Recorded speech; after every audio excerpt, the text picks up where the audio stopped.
Hello and welcome once again to my Edessa Let's Play series. So in the previous episode, we finally managed to dock onto the Atlas Explorer rocket, and we delivered some sweet juicy science experiments to it as well that we gathered up from the surfaces of Mun and Minmus.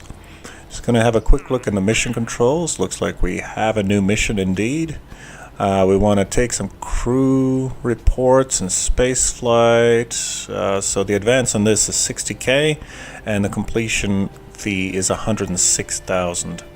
And for each zone that we do a crew report in, we'll get 17.6. So this is pretty lucrative. We'll have that. So we still have a bunch of these missions. In the previous one, we failed a couple. So hopefully we'll start passing some missions and getting some more work in. Our finances are sitting at just under 1 mil, which is a good thing to be. So let's head over to our Atlas and see which of those science experiments we can convert into science itself.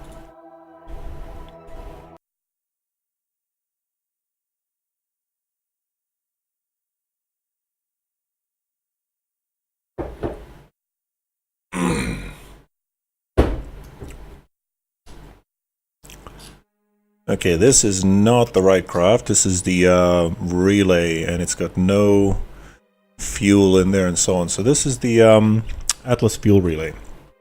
This thing is going to stay where it is and going to provide communications. That's happy where it is. We'll leave that there. So the Atlas Explorer is the one we want.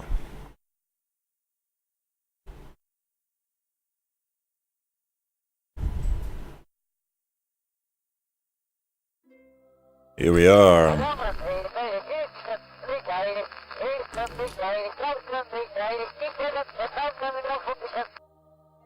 So what we have here is we have a couple of tourist modules with 4 tourists all up, and they need delivery, they need to return home. We have John Rod Kerman. We need to get him home as well in order to complete his rescue mission. If I zoom in here, you'll note in the previous episode we collided with the terrain and we blew the nose cap off of this thing, which means that we no longer have a docking port here, and we also don't have RCS thrusters in this direction at all, which made docking here a considerable hazard and a challenge. This is what it's supposed to look like, and yeah, the nose cone simply got crushed as we hit the terrain. A little bit of rough terrain on Minmus, and even though Minmus's gravity is low, as I keep saying, your momentum still stays the same, and if you hit the ground at weighing 50 tons, doing about 15 k's an hour, you're gonna do some damage. I don't really want to do the math in my head, but if you picture 50 tons and your inertia is a half mv squared, which is a half of your mass times your velocity squared, and if you're doing about 5 meters per second, so it's 25. Okay, I am going to do it in my head. So 25 meters per second. 25 meters squared by second squared. Times 50 tons. So what is that?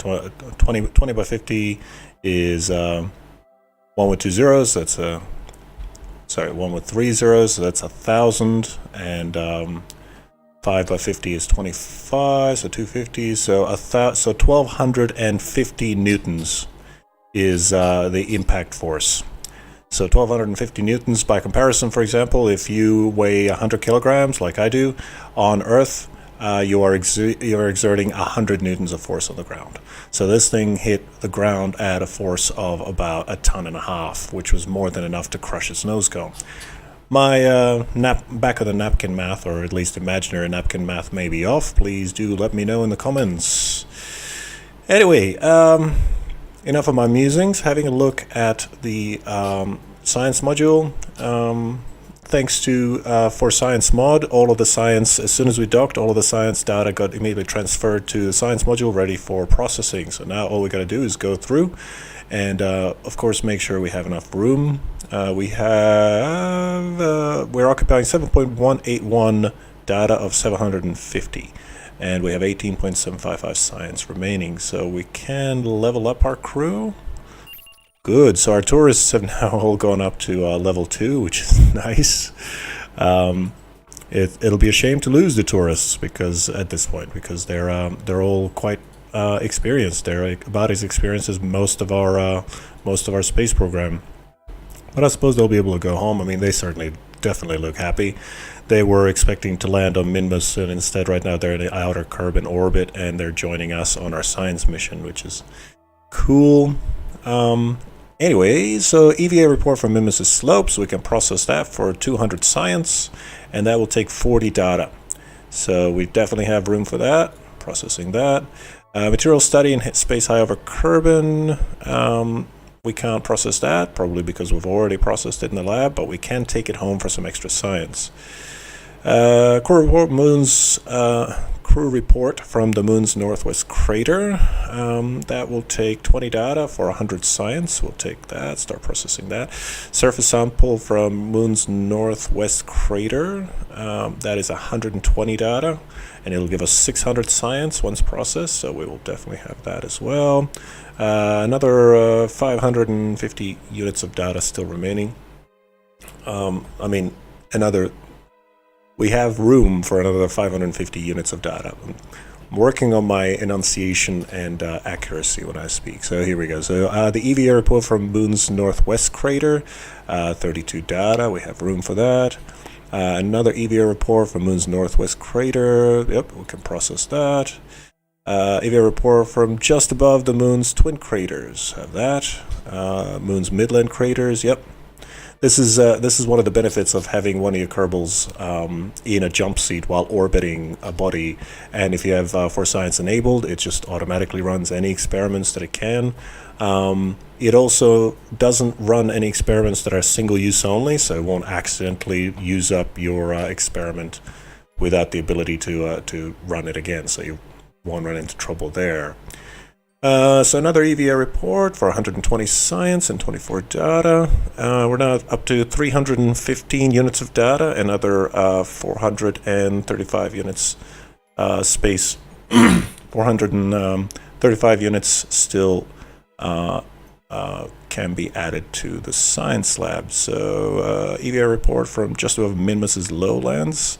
This must have already been processed at another time, but we can take it home for 32 science. In fact, we can transmit it home right now for 100%. So we can do that. Take that home. Away it goes for 32 science. We'll start processing this EVA report from Minmus's slopes. Another one from the highlands. From Minmus's midlands. Yep. Ooh, a surface sample from Minmus's midlands for 750 science. It takes 150 data units, and we definitely have room for that.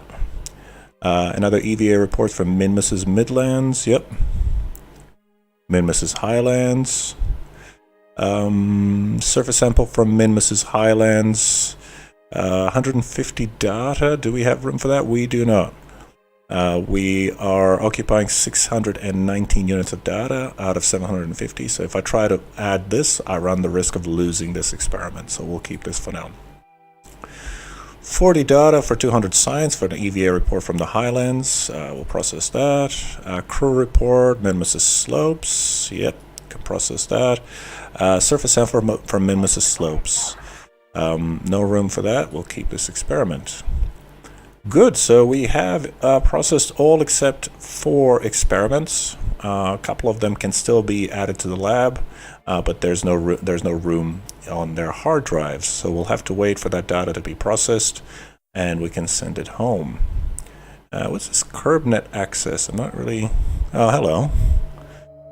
Nice. That's right. KerbNet allows us to scan the surface for anomalies. So if you're ever interested in looking for anomalies on the surface, you can use this KerbNet, and anomalies will show up as little question marks on the surface. But that's for another time. We're way, way, way too high in orbit, so we can't even see the surface of Kerbin from here.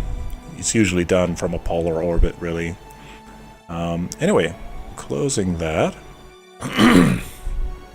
Have a look at the 2 inventories. Okay. What about this thing's inventory? Okay, there's nothing in there. And we can transmit the science we already have, which is 18.8 units. We may as well. Good. So, with the scientists on board, let's just have a quick look at the scientists' experience levels. So we have a 3-star scientist and a 2-star scientist on board, and these two are currently generating science at 48 units per day. This is really good. So the higher stars you have from your scientist, the more boosts you'll have of this rate of science generation. Anyway, what else can we do? I think that's really it. We have definitely transferred all of the fuel across. There's nothing really left in the tanks except for, you know, fuel that the rover needs to use to carry home, to at least land back on Minmus. So I think that will do. So I'm just going to turn off these pumps. There we go. And we can undock now. Okay. So we'll just get a little bit of distance. Beautiful.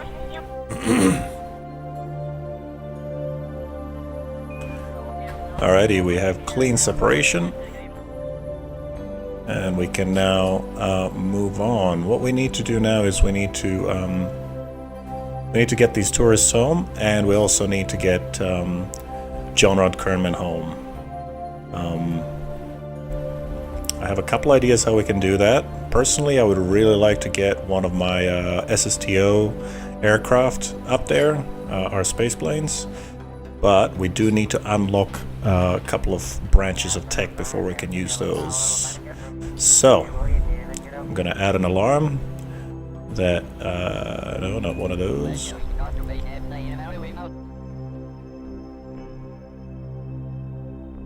Okay, so we're gonna set an alarm to when the lab has filled up with science, and then we can transmit it home. And that's gonna happen in 11 days. Okay, I guess I'm happy with that.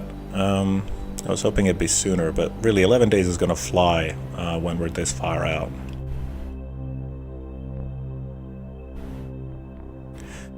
Moving on. Now we need to get this guy back onto... excuse me. We need to get this guy back onto the surface of the moon to pick up more fuel. So, command from here. And we don't need this up anymore. There we go. Having a quick look at our delta V, we have 1,309 meters per second delta V, which is less than I was hoping for. It should still be enough to land on the moon, but I'm not sure if it'll be enough to get us to the moon in the first place. Well, I suppose all we can do is try. We're going to get into Moon's orbit and see where we go from there. So, just trying to plan our return trip now.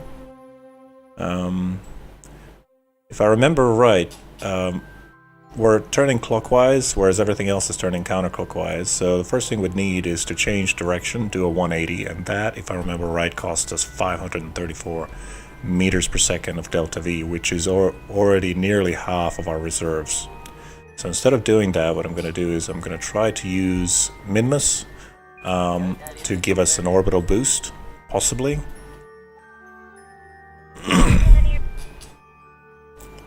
Okay, so Minmus is not going to give us a terribly large orbital boost, but... Or rather, it's a... What do they call it when it's not a boost, when it's actually taking your energy away? I don't know what it's called, but... Enervating. So it's going to give us an energy enervation. Basically, we're going to use the gravity well of Minmus to lower our periapsis more than it would normally. And the way we'll do that is we'll plot that intercept over there, and that should lower our periapsis ever so slightly for a price of 6.5 meters per second. I am okay with that. I am okay with that, so... Execute next node, please.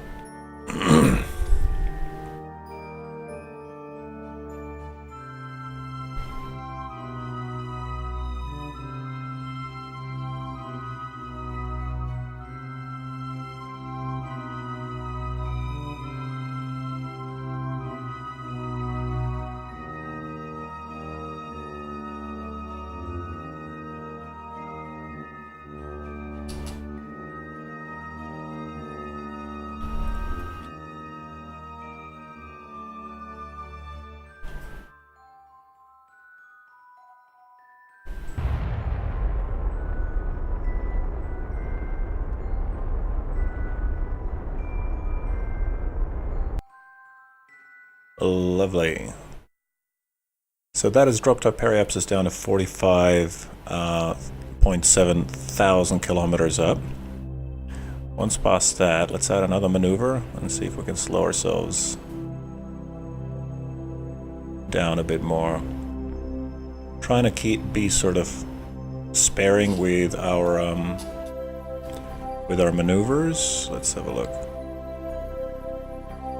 Oh, hello. That already gives us intercept with the moon.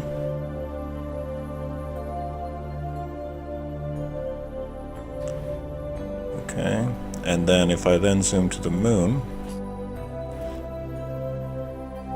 and add a maneuver node here.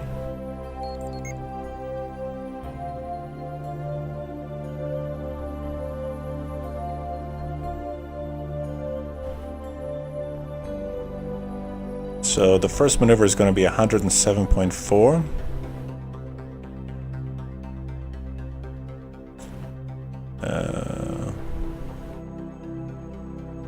Let's see. How do I find out? There we go. And the second maneuver node is going to be 1,037.53 meters per second. This is what you get when you're trying to reverse direction in at orbital speeds. It is very unforgiving. On the plus side, there are already a couple of craft in orbit that will be able to siphon some fuel from. Always good to have an existing infrastructure in place. So if we want to keep refueling our Atlas, we're going to have to bring it closer to the moon and make it do a UE. So it's traveling in the correct direction. Because yeah, we're going to spend most of our fuel just getting to it.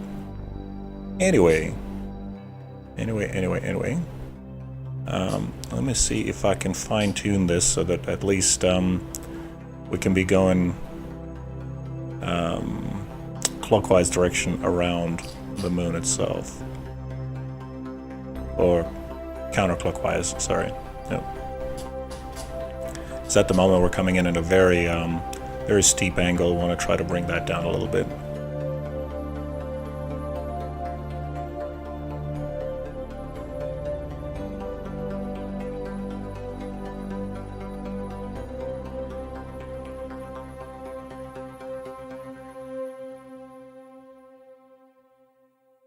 Okay, that didn't do it.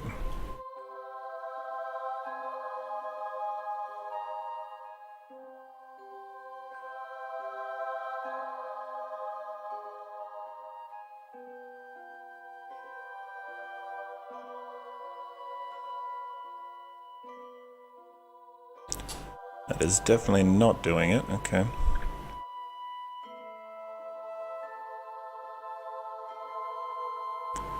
We'll add another maneuver node here because why not?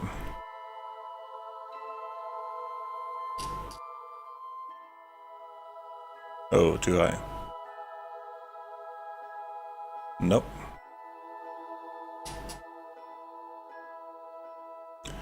Okay, let's try to find the spot, the pivot between these two.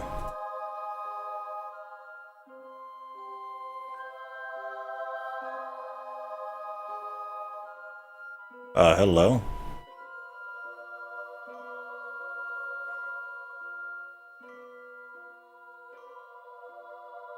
Okay, well that brings us straight into the moon. There we go.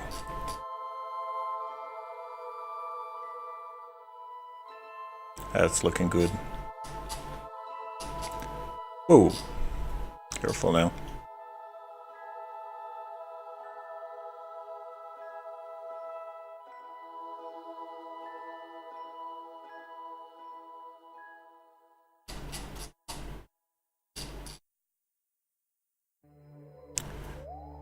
Okay, now let's go over this plan one more time. So we're gonna intercept the moon, and we're gonna burn here for 107.8 meters per second.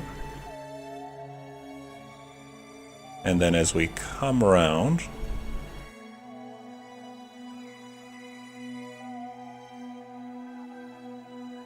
we're gonna intercept the moon, and on our way out, we're gonna burn again. Oh, that is not right. Hang on. Yeah, I put the maneuver node in the wrong place. Hey, let's try this one more time. Roughly finding the spot of pivot between these two. Add a maneuver node there. And bring it down.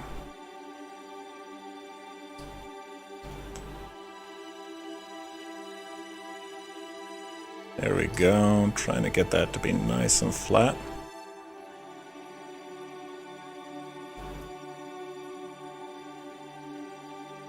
Okay.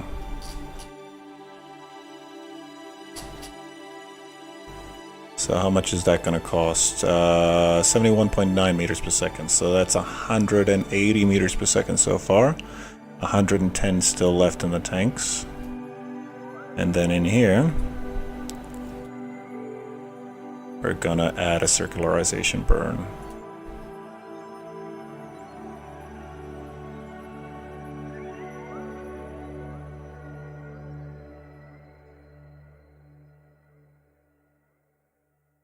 Okay, and that is still the wrong way around, so let's swing us around, see if we can get to the opposite side of the moon.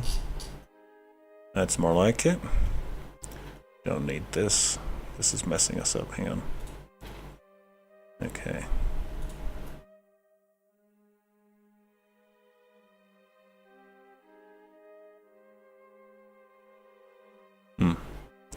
Okay, the input is messing us around.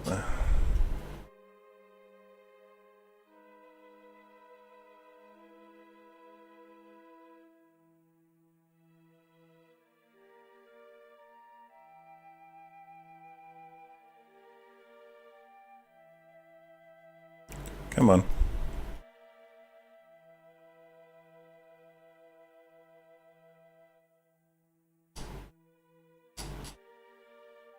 Okay, let's do some fine-tuning then.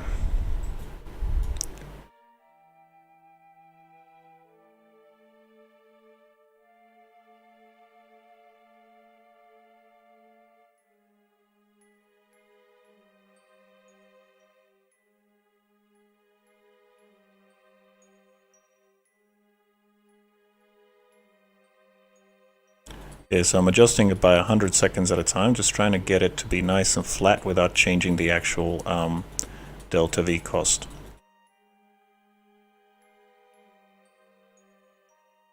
Okay, that gets it reasonably flat.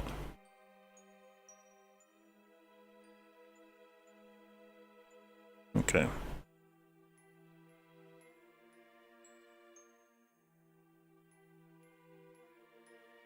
That is looking very good indeed. Okay, so this is a complex plan, but it is going to work. So how are we swimming? We're going clockwise, or a min-mas intercept, and then we do a maneuver node here to bring us down to min-mas orbit.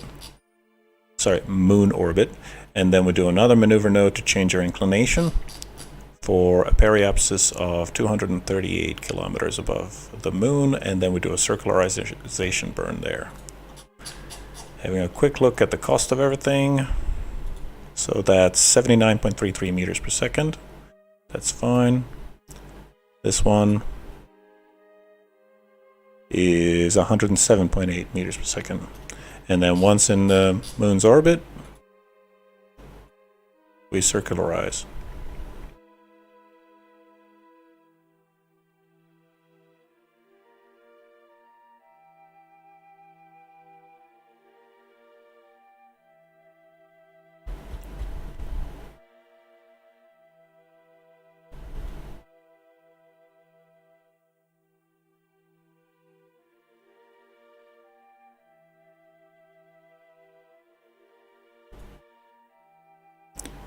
or a cost of 919 meters per second. That will definitely do, and it'll put us in the right inclination, and then we can bring the fuel from one of these, so the Torbus relays or even the Lunar Explorer. We'll figure that out once we get there. Right now we just need to get ourselves down down to this particular orbit. Okay, I'm happy with that. Let us do our maneuver planner, and now we gotta watch this mech jib like a hawk. Actually, we don't need the maneuver planner, we need the... gosh, where is it? The maneuver node editor. There we go. Execute next node, please.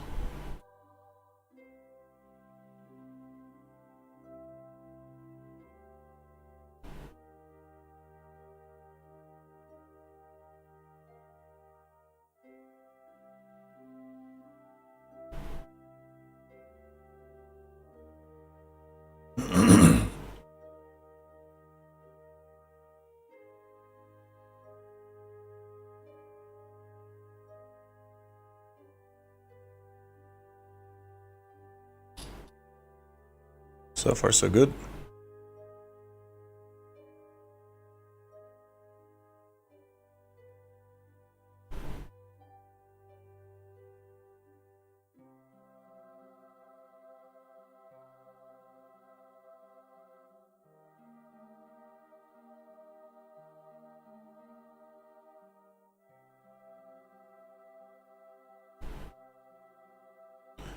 Okay, just making sure.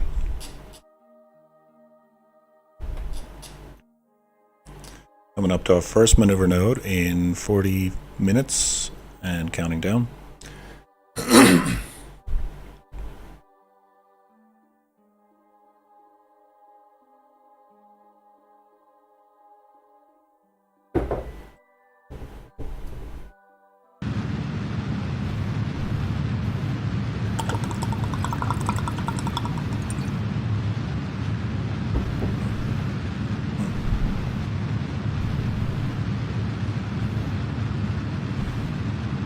Just hovering the mouse over that abort button.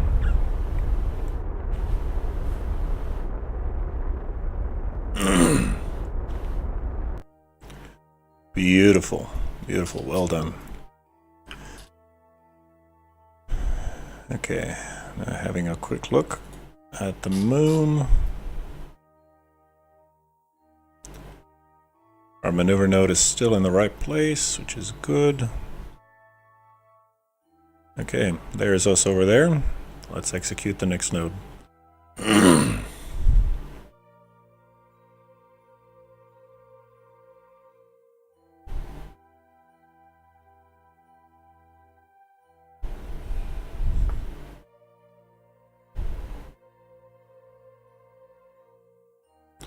Okay, so we'll abort this node, or at least we'll abort the autopilot, and then we'll switch over to the science lab.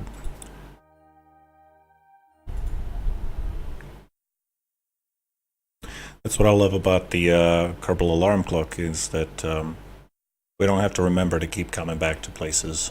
It's very, very good to have fleets of ships and multiple missions at the same time. It's also good as a to-do list, of course. So having another look here. Yep, it's definitely full of science. We can now transmit that home.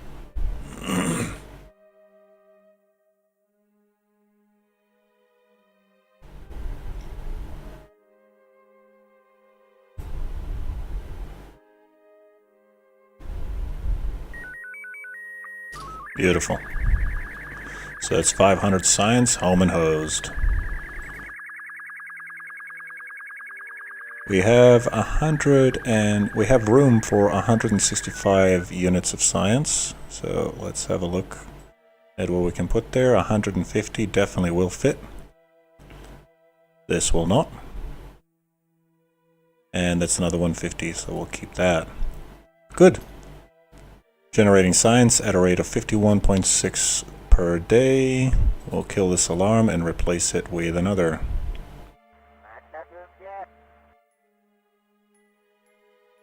That looks good. Yeah, we can keep this open, that's fine. Alright, let's go back to our fuel lander or tourist drive, our tour bus.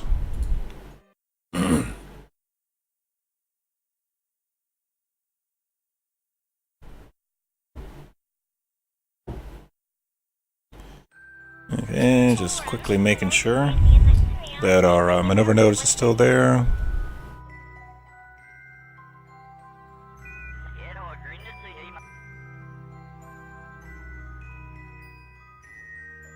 Just changing the different relatives. Okay, I think we're good. Next node.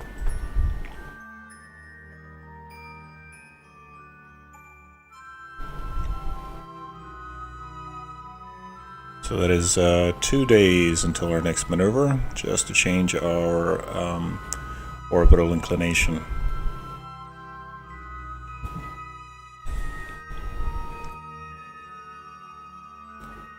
So we were coming in nice and high above the moon. This should bring us relatively flat with respect to the moon's trajectory.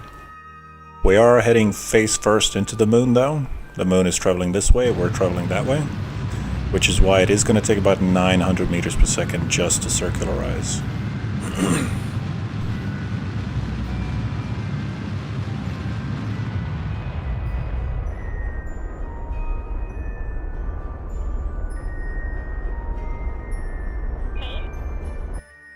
Beautifully done. Okay. And the final node now is 919.1 meters per second. We have 1100 in the tanks. Beautifully done. Let's do it. So that's 5 hours and 58 minutes away.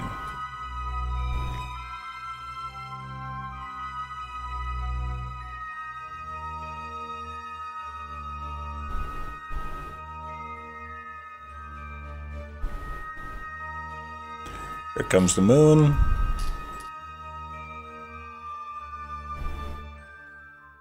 We are in its influence, doing well.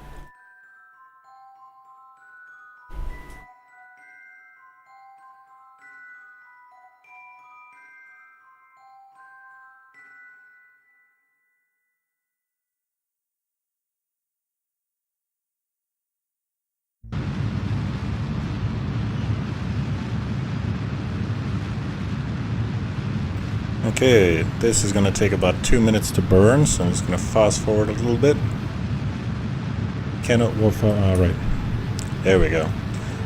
We cannot time warp, but we can physics time warp.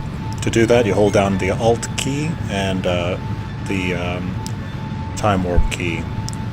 The fastest you can physics time warp is 4, I believe. The difference being in that the physics stays alive while you physics time warp.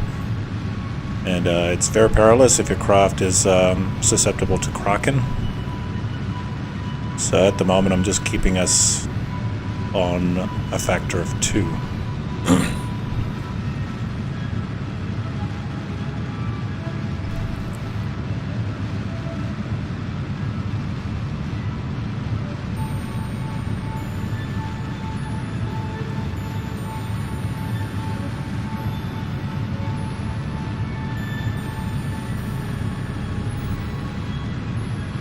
Beautifully done. Excellent. We are now orbiting the moon. Turning off physics time warp.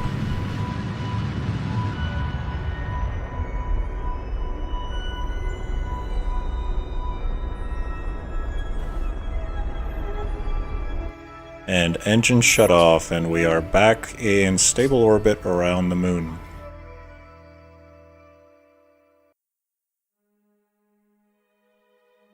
Now we have 195 meters per second left in the tanks. So let's see if we can get ourselves down lower. I'm not sure if we can get ourselves all the way down there, but let's find out.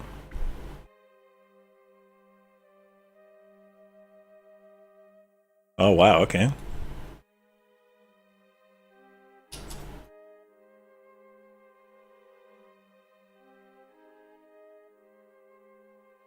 Interesting. So we can get down for just 74.2 meters per second. We can get down there and even intercept it if we want to.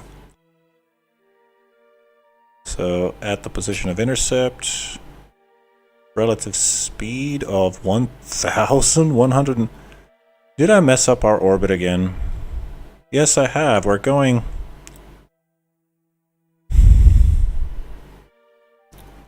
clockwise around the moon. But we're going to go counterclockwise to the moon, and I deliberately put us in a clockwise orbit. We have no chance of interacting with this thing. Okay, what can we do about this?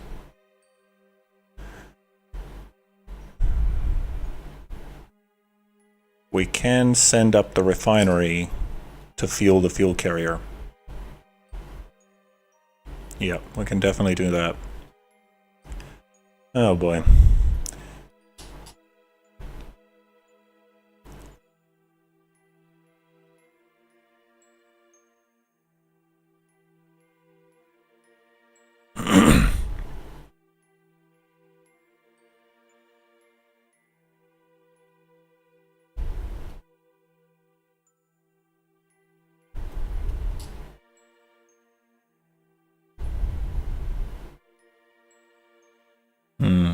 Just having a look to see if there's any way we can salvage this. With 195 meters per second in the tanks, which is not really much we can do. We need to get fuel up there.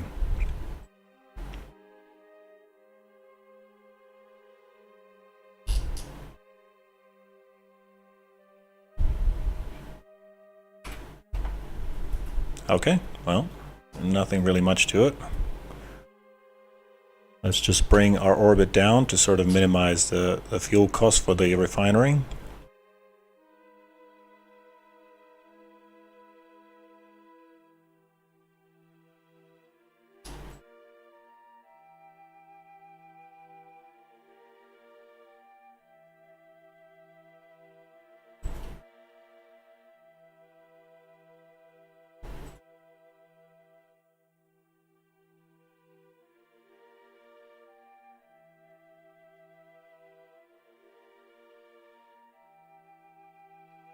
And a quick look at the total cost there. That'll be 90 meters per second, which is too much.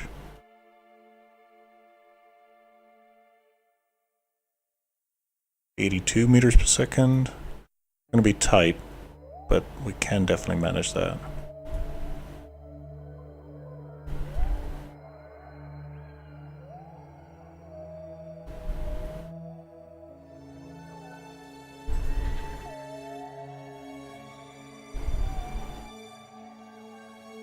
That is going to put us on a slight collision course with the Torbus relay, but at this point it's looking like we're going to be always slightly off. This is a risk, but it's highly unlikely that we will actually collide. It's going to be a whole lot of fun finding out anyway. Let's execute next node, please.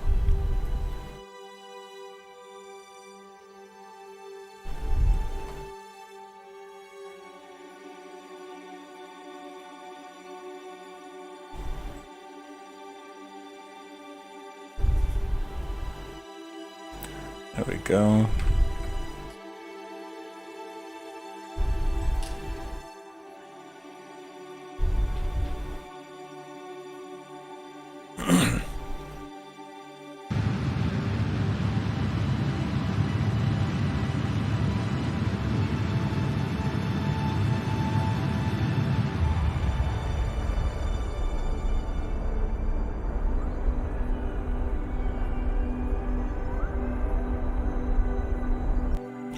Okay, first node successful.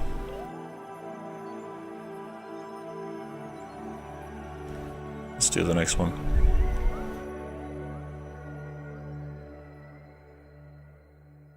$125 meters per second left in the tanks. Not enough to land, obviously. I think we need about 500 really. But yeah, hopefully the moon base will be able to take off it does have a lot of fuel in there, but it's also carrying a lot of oxidizer, which is dead weight for nuclear engines.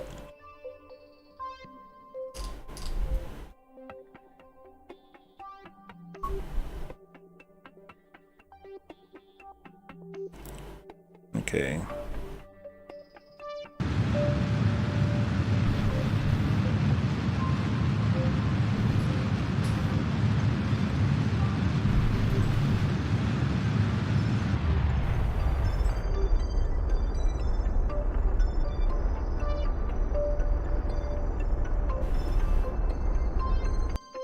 Beautifully done.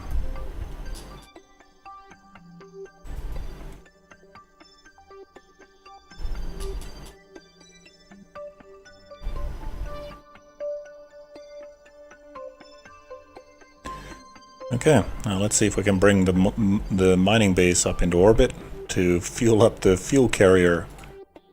It's a reversal of roles, but needs must.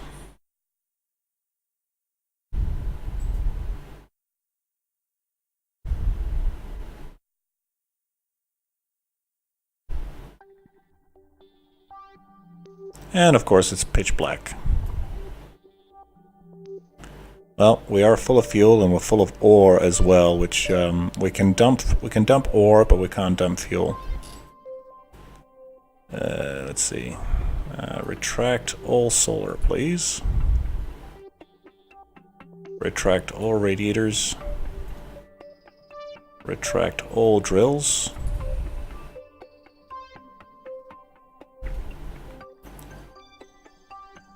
What else?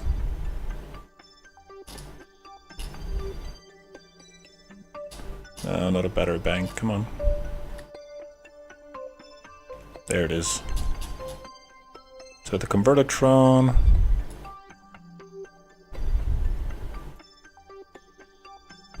For some reason we cannot do anything with the convertitron.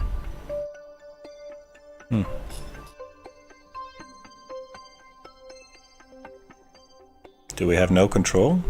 No, we do. But we have no options to do anything with it. Huh. That's odd.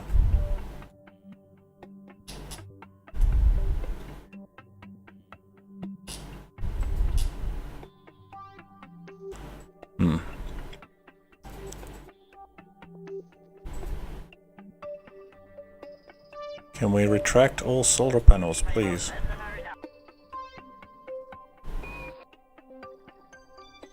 There we go. Fuel cells apparently are all disabled. I thought I left them enabled. What is going on? I'm gone for just a few days, and what happens? Okay. Let's dump jettison tank contents, please.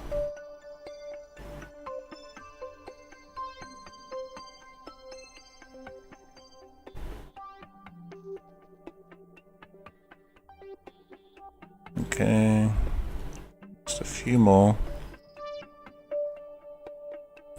So every time we jettison one of these tanks, we get an extra 100 or so delta V. Okay, so we have 1962. That should be enough to deliver this lot of fuel to the orbiting fuel carrier.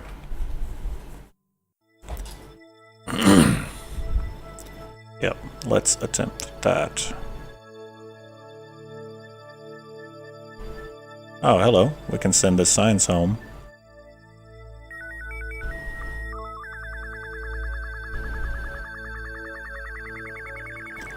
And this. And this. We can hold on to this though, because there's a bit of a loss in the transmission, so we'll keep that. We can definitely send this. And that. And that. And that.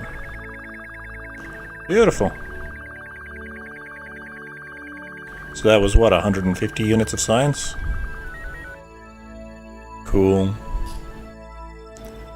I can't really see a thing, so I'm just using the mouse hover to figure out to sort of see the outlines of everything.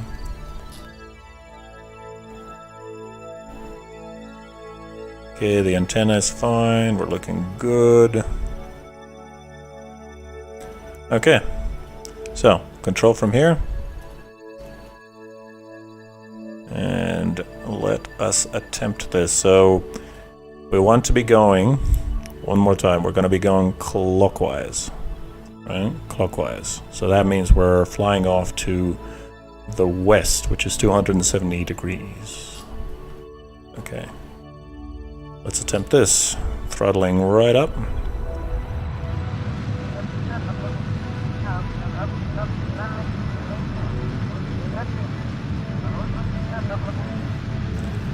We have liftoff.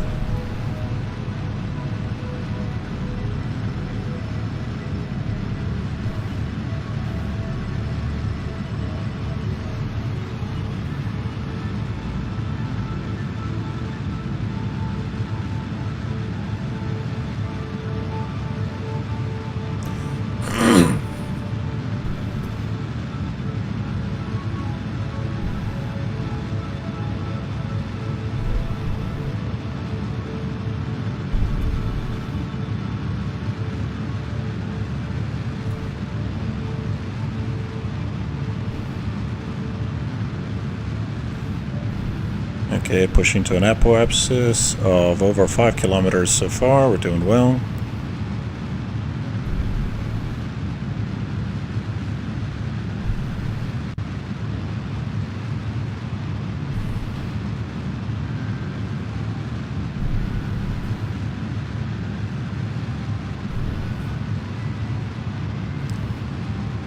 Starting to see a little bit of light coming through, so I'm guessing a sunrise is just, oh sorry, a moon or sunrise is on its way. Maybe.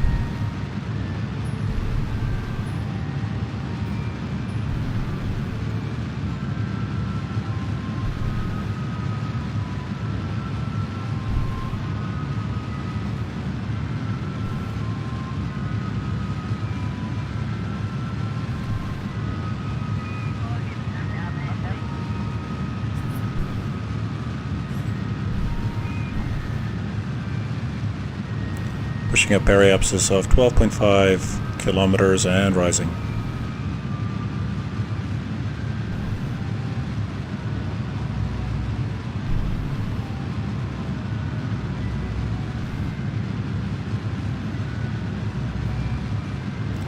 There's the sun, 15 kilometers and rising.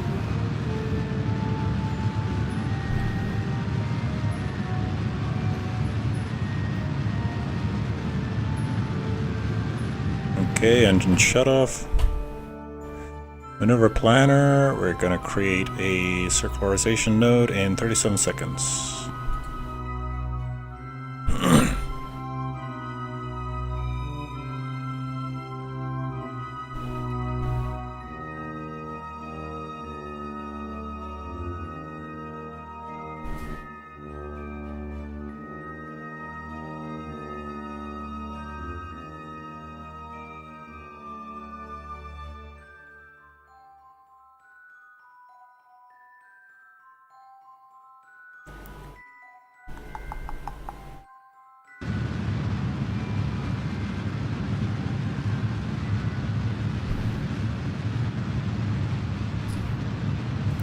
Okay, entering nice and stable orbit.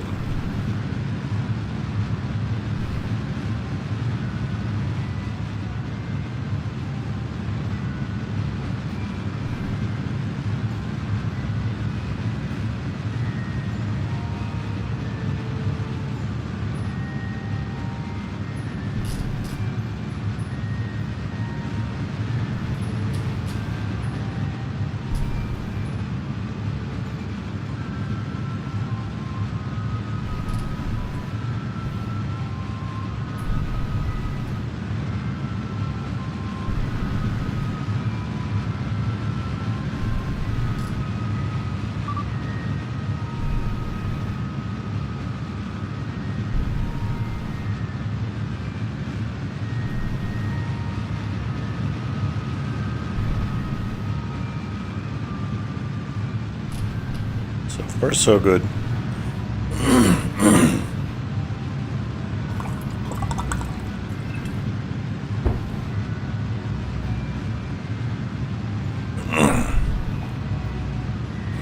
As I said, we need to find a way to get rid of this oxidizer at the moment. It's just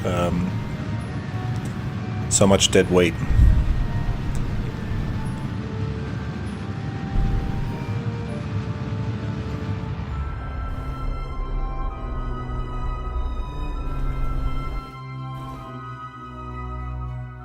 What just happened?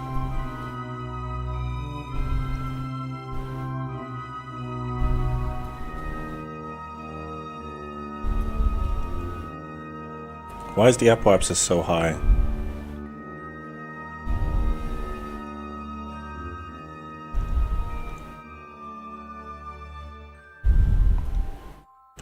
Heck, Jib, what have you done?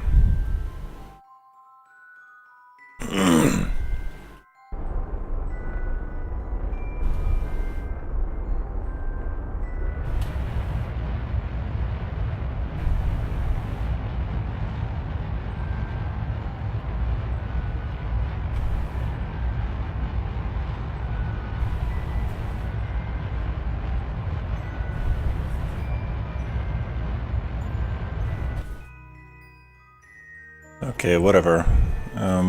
Let's adjust our inclination.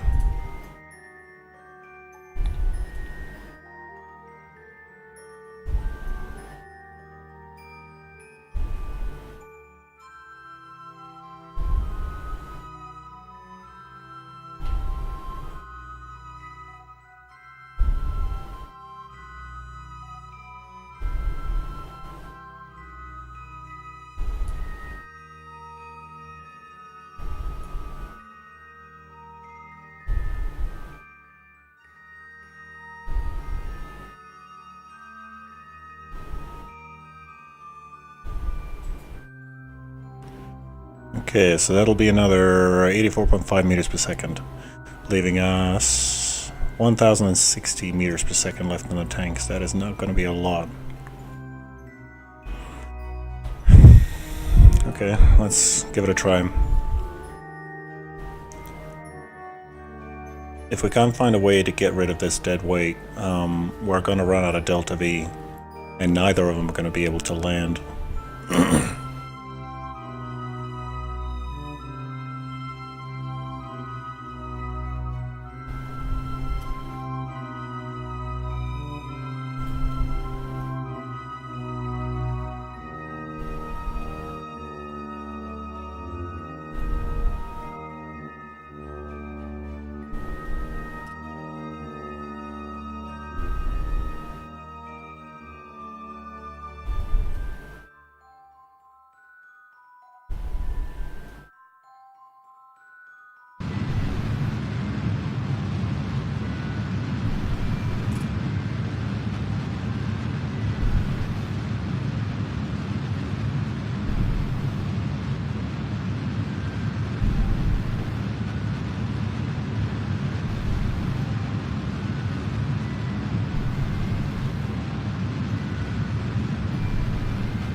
Okay.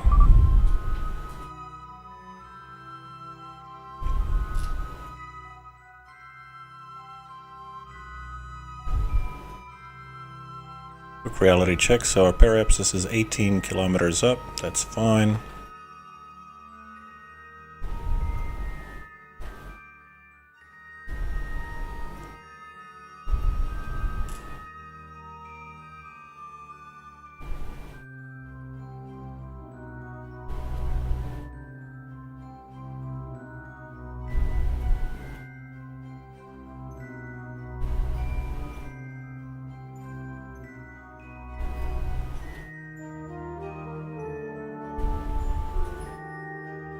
We can deploy a solar cell so we don't run out of power.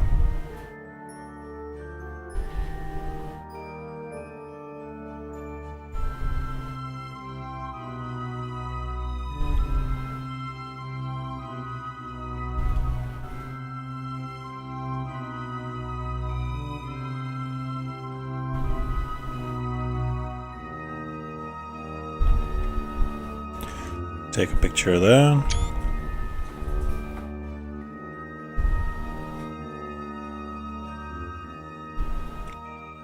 Okay.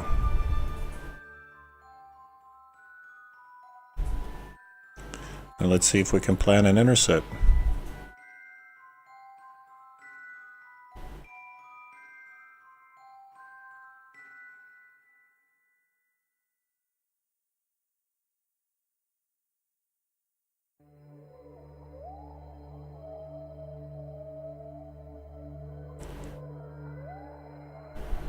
Not so much.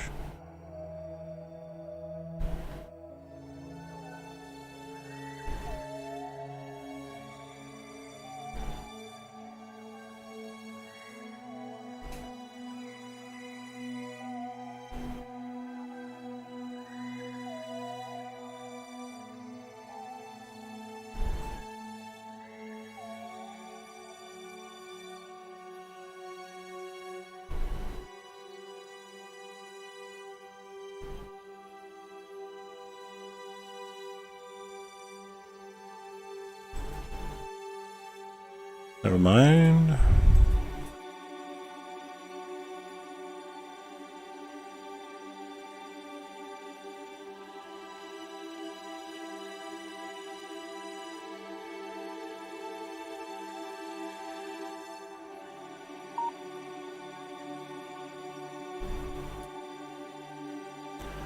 Okay, for the price of 65.6 meters per second, we can get an intercept.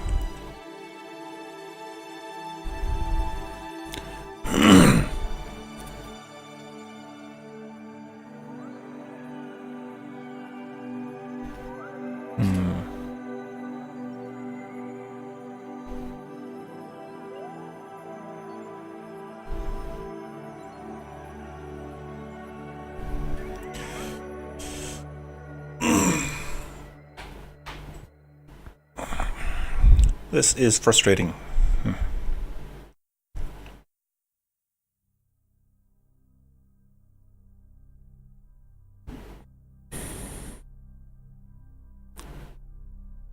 Not really sure what to do.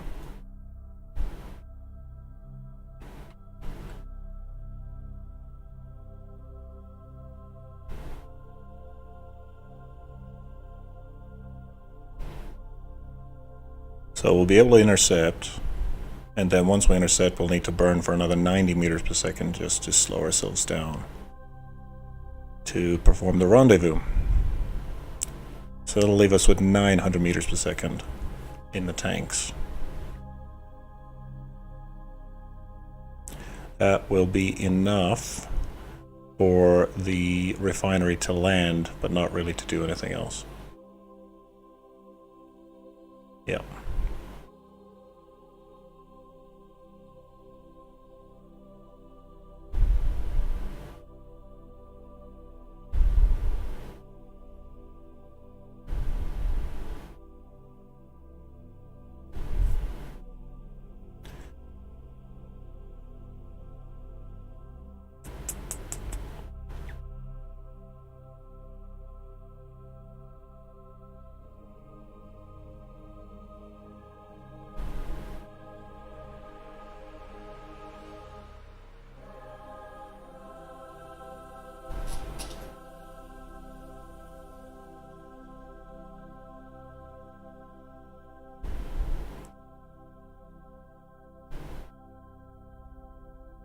They will line up eventually. It will get much closer eventually because our orbits are ever so slightly different. It's just about... we can trade time. We can trade time for fuel or fuel for time. That's about it.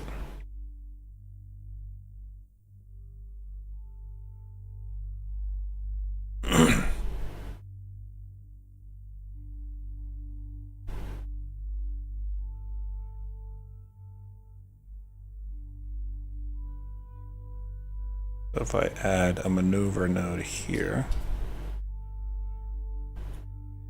and then I just move it forward a few orbits.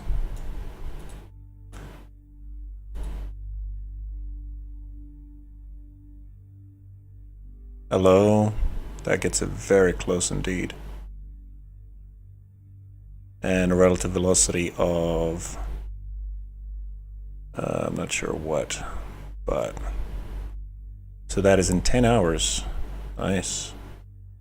I think I can wait 10 hours. Okay.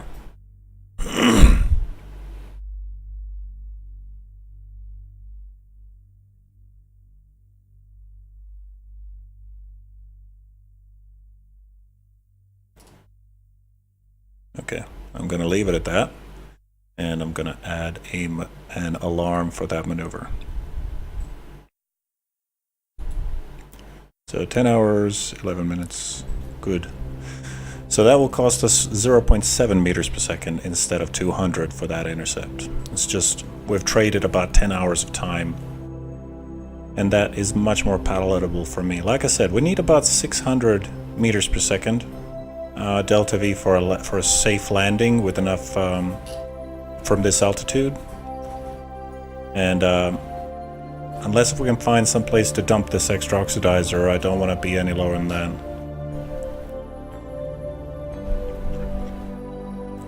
Let's have a look and see if anything else will be able to deliver more fuel. What's this thing? So this is the Lifter 1 relay. I believe that is empty at the moment. Let's have a look at some other things. I'll switch to this one. We just need to eke out a few hundred units of Delta V, or we need to find some place to dump this oxidizer. Preferably both. So this one is relatively low on fuel. Yeah, see, this is tiny, tiny amounts. But tiny amounts make a lot, so we detach this.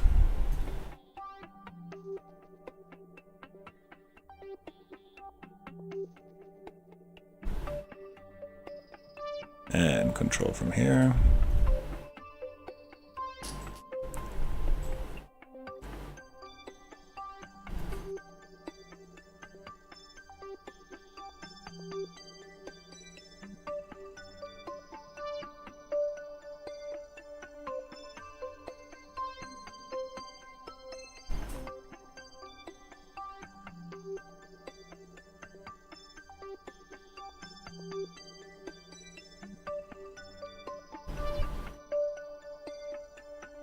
Okay, we're going to use 633 meters per second of our Delta V to get into that inclination.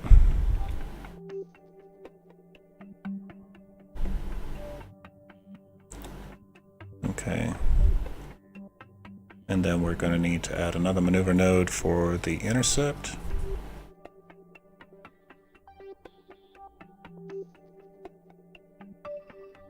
And that is going to be 46 meters per second, and then a relative velocity of 80 meters per second for the intercept. That's palatable. Let's do it.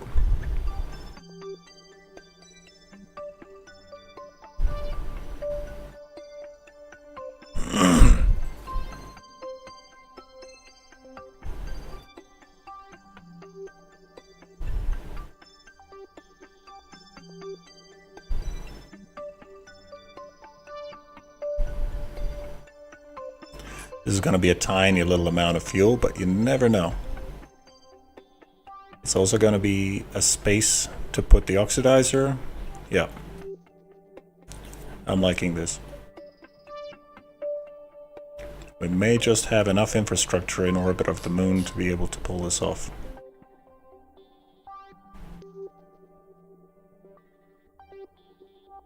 Why are we not burning? What's happening? There we go.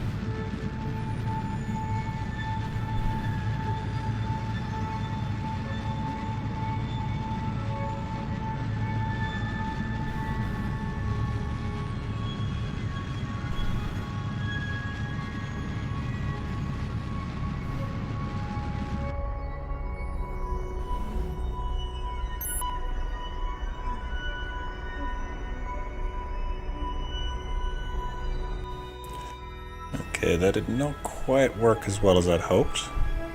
Our inclination is 3.7 degrees instead of 0.1, but close enough.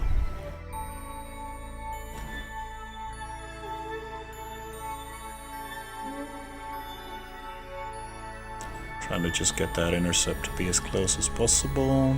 There we go. Okay, 46.6 meters per second. Let's do it.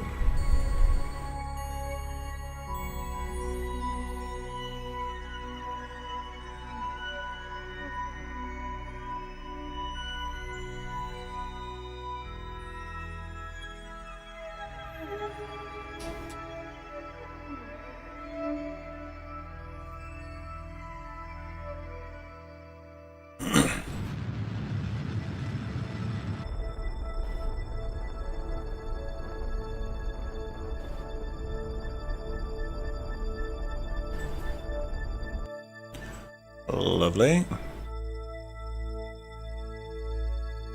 And it's gonna be as... whoa. That's an enormous separation again.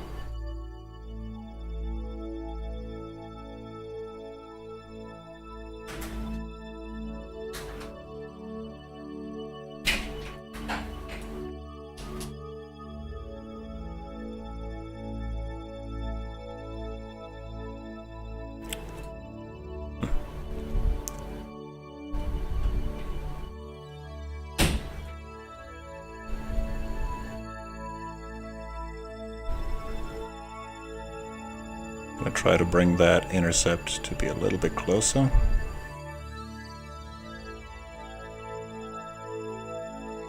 Okay, never mind.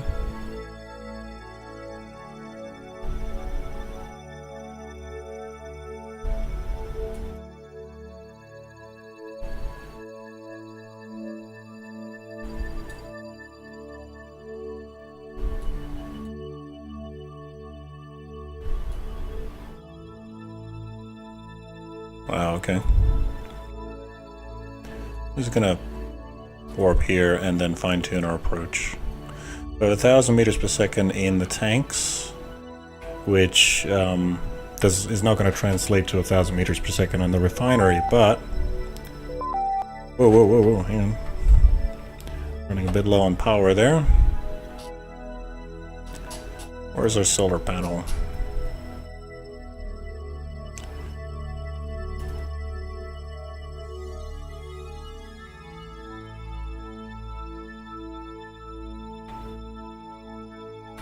There we go.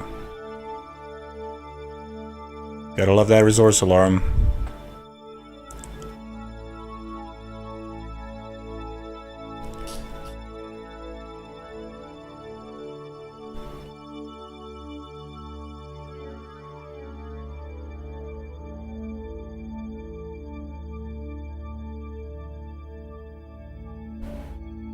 Okay, I might use our monopropellant to see if I can get us a little bit closer.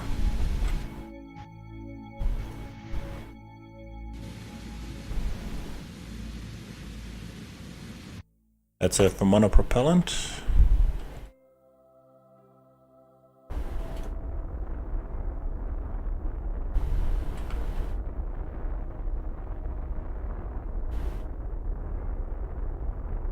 Okay, getting us within a nice and close intercept range.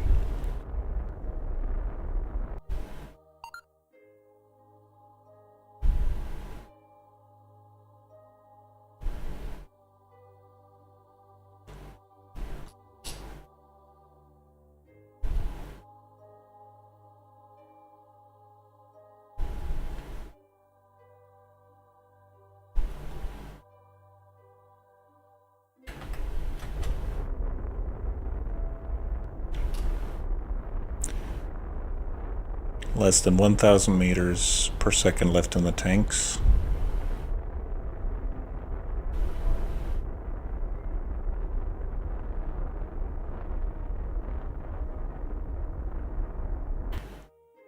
Okay.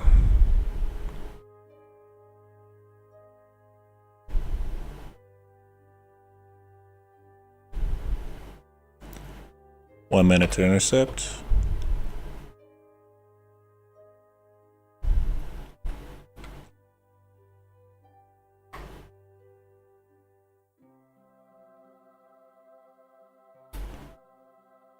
Okay, coming in nice and hot. 54.3 meters per second. 5 seconds to intercept, throttling up.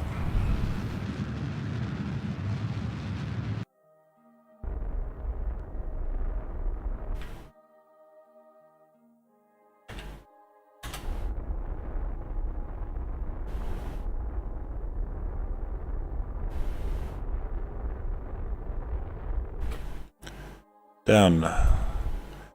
We've spent about just a touch over half of our fuel.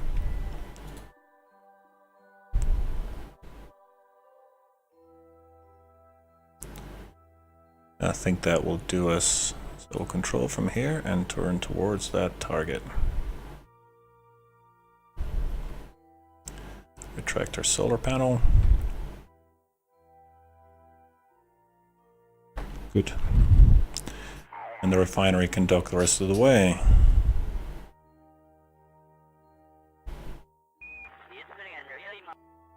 Where is it? There we go.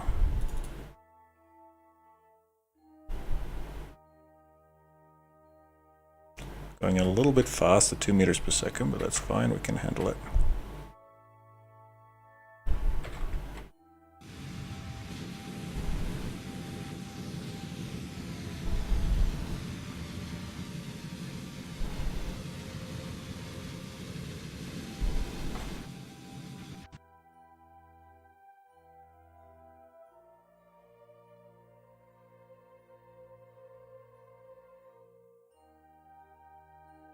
Okay, coming in.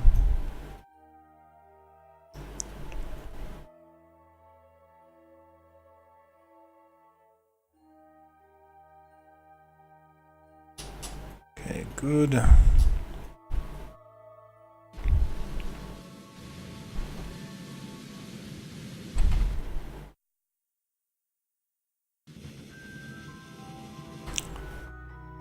Good, coming in nice and close.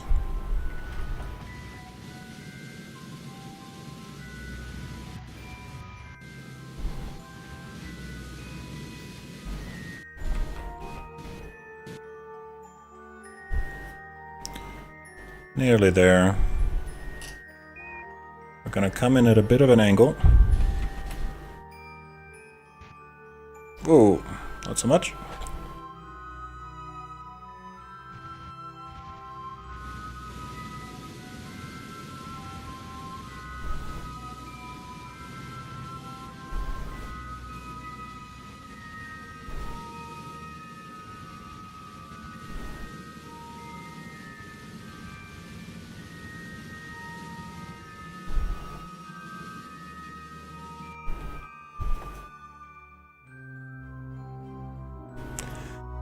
Okay, that was a bad idea.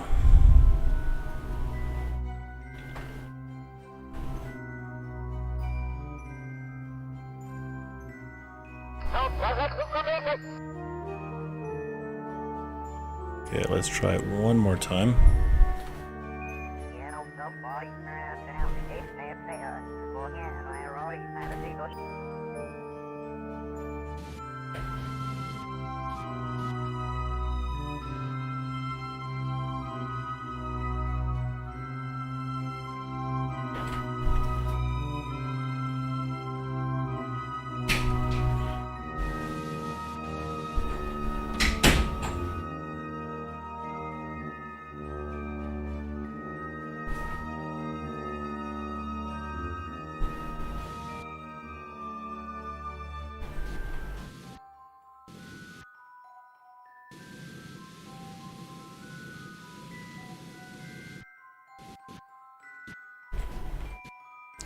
There we go.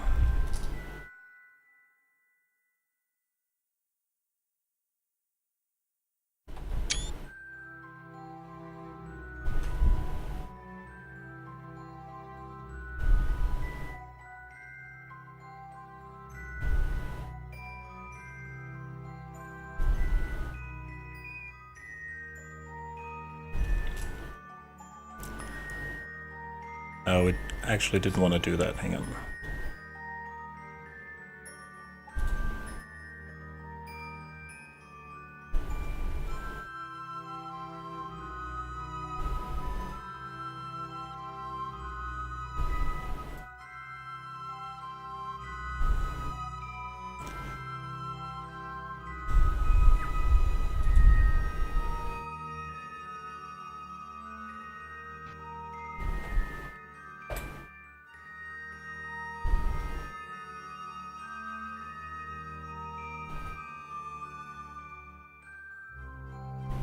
Tiniest little bit of fuel, but it's something.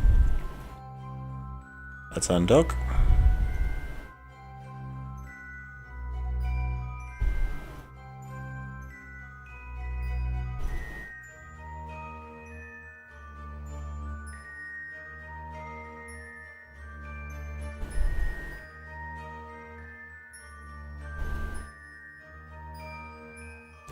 So this lander is now empty. Well, it's got oxidizer but no fuel, which is about empty. And that has given us an extra 100 meters per second delta V.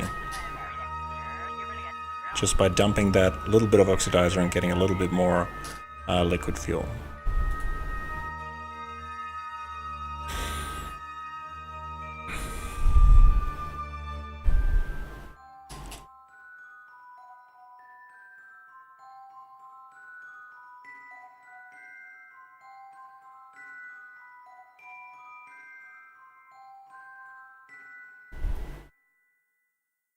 Oh, interesting.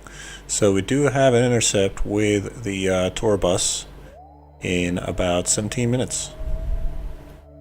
Okay. Are we in the right ship? Yeah. Controlling from here. Good.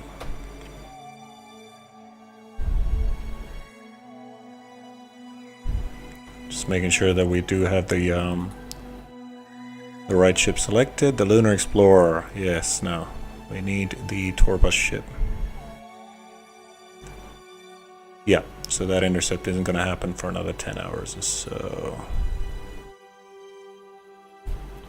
Suppose all we can do now is fast forward to get there. Let's do it.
And I think I might leave it there.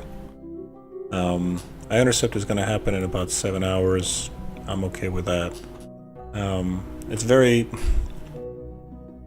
very much trying to sort of eke it together, and I really do think that we can make it. If not, there is a couple of other more craft that we can siphon off of, even though they will have to spend quite a bit of their fuel just catching up to us. Failing that, we can always do another launch. Anyway, we will get there. But for now, it is time, and we'll see you in the next episode.